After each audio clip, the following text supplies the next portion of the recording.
Well, while legislators have to figure out road funding, which doesn't make them very popular on that front, they're also taking a look at Governor Snyder's plan for Detroit Public Schools that he released late last week. And part of that plan has to address the debt the district has. And while no extra taxpayer dollars would be requested, the Citizens Research Council estimates that every other district in the state would have to take a hit, about $50 per pupil, to send additional revenue to DPS.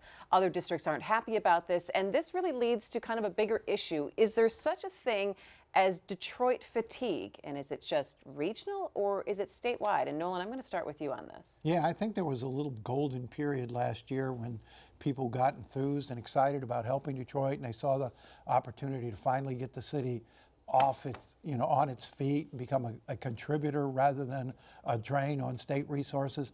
I think that's passed. I can't imagine lawmakers going back to their local communities and saying, look, we're taking $50 a kid out of all of your schools so we can ship it to Detroit. It's not going to happen. And I'm not sure if it were any other school district in the state, you would get approval for that.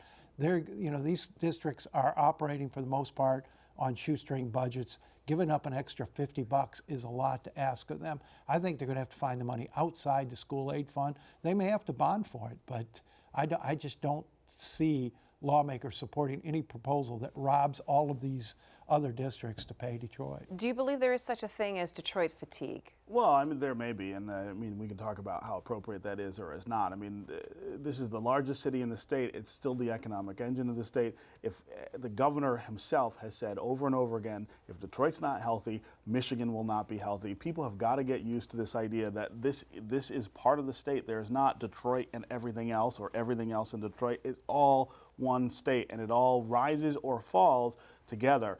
This idea that somehow we can just cut Detroit off and not help fix problems that were driven largely by people in other communities, by the state, by local governments. It's abdication at a level that I think is really, really mind-blowing. And to be having this conversation now, after last year, when everybody was all kumbaya about let's help the city, is particularly annoying. But let's also talk about what we're talking about here. This is debt that the state ran up. This is not debt that Detroiters put on themselves or were irresponsible and incurred. The state did it, and so they got to pay for it. And it's a false premise to say that it's, well, everybody else has to pay out of their school budgets. The state government has to come up with this money somewhere, and it's really pitting everybody else against Detroit by framing it that way, by saying it costs $50 per kid if you take it out of the school aid fund, but it's only $53 million. You could bond for it. There are other places in the budget that you could get that kind of money because it's nowhere near the billion that you need for roads. But these folks ponied up $20 million a year for 20 years for Detroit in the last legislative session. Now they're saying, okay, now it's time to do the schools. We want another $72 million a year.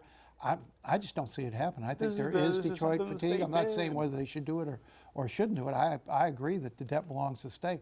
I just don't see how you get that through a legislature. And you don't have a lot of faith that... I don't think the legislature would vote to take $50 a kid from every other school district, but that's not the question that we're confronting.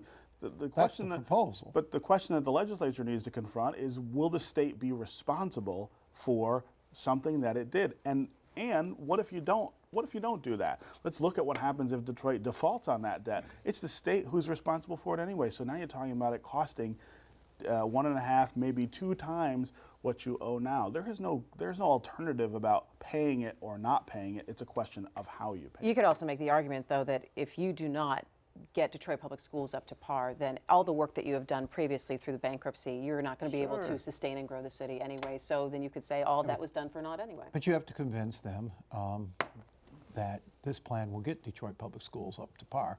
And remember, this is plan number, what, 752 for getting Detroit schools up to par? I mean, this is, once again, trying to fix an entity that I'm not sure can come back to life. And I don't see this as being an easy sell in the legislature.